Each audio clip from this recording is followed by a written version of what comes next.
Hi y'all, today I'm going to be reviewing Under a Graveyard Sky by John Ringo.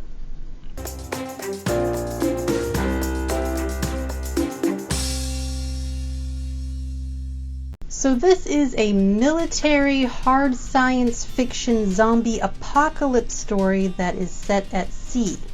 Interested yet? This is the first in the Black Tide Rising series, which spans 4 books. There is a lot to talk about here. The premise of this book is fantastic, and so much of it was so well done, and so much of it was really not well done. So there's stuff to unpack. Now, John Ringo happens to be my husband's favorite author, but that's okay because, as he reassures me, I'm his favorite author that he sleeps with. So, take that, John Ringo.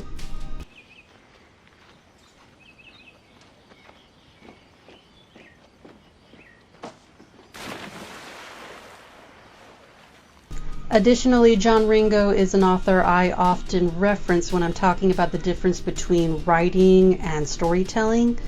John Ringo is an abysmal writer. He lacks any sort of grace or nuance as a writer, but the odd thing is he seems to know it and makes it work for him. So he's actually a pretty good storyteller.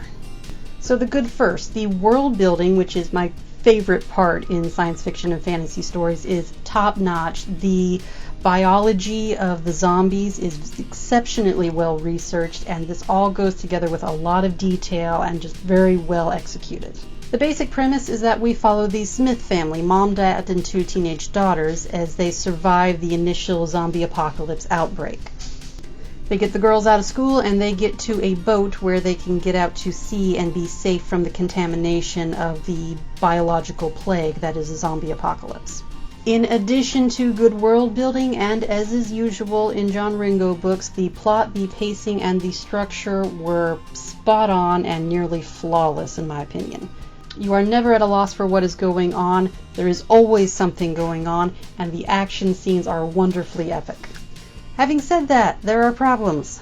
The popular main complaint about this series is that Faith, the Smith's youngest daughter, who is 13 years old, is a much bigger badass and a much better zombie killer than the entire remaining adult male Marine population that still exists in this story.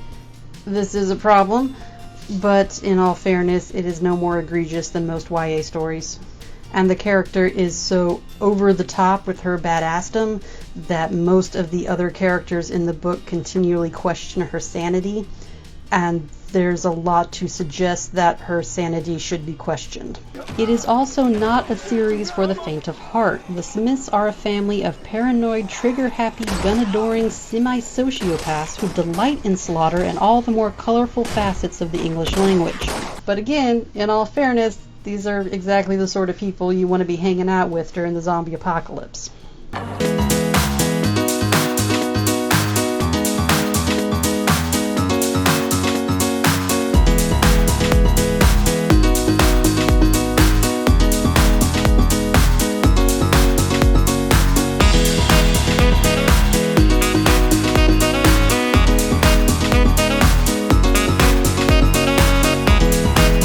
Nothing about this book is lacking in testosterone. My main complaint with the book and with John Ringo's writing style in general is that he will sacrifice character at a moment's notice to go for a cheap laugh. Now, it's a funny laugh, it's a good laugh, it's a well done laugh, but to sacrifice character is a cardinal sin in my book.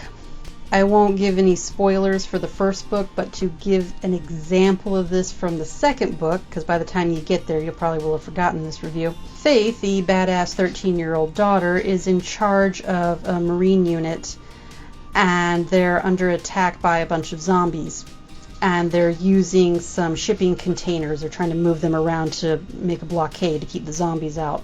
And within the shipping containers, Faith notices there are a lot of French dresses, really expensive French dresses, and she gets excited about this, and she gets all about, protecting the dresses, and there's this whole very funny scenario where she's, trying to keep the zombies out and trying to protect the dresses and all this stuff. Faith does not wear dresses. Faith has never worn a dress. I wear dresses, okay? I'm much more of a girly girl than Faith is. And if you were to put a French designer dress in front of me, I would have no idea what it was other than a dress. Faith is able to spout off at a moment's notice that these are $30,000 dresses. I would have no idea the difference between a $3,000 dress and a $30,000 dress. I would have no idea, and I wear dresses. Faith does not wear dresses. Faith does not watch fashion shows. This made no sense in her character.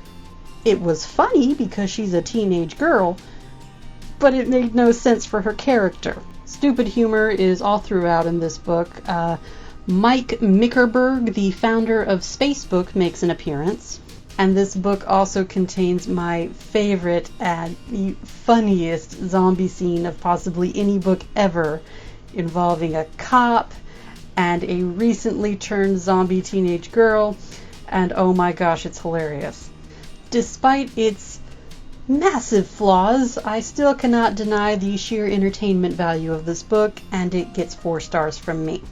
Highly recommended to anyone who thinks they can stomach it. That's all from me today. Have you read Under a Graveyard Sky by John Ringo? And if not, are you interested in reading it now? Tell me your thoughts. Talk to me in the comments.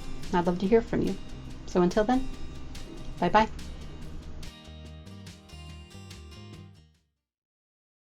She outfights all the boys. The geek within rejoiced. However, paranoid, trigger-happy, gun-adoring, semi-sociopaths.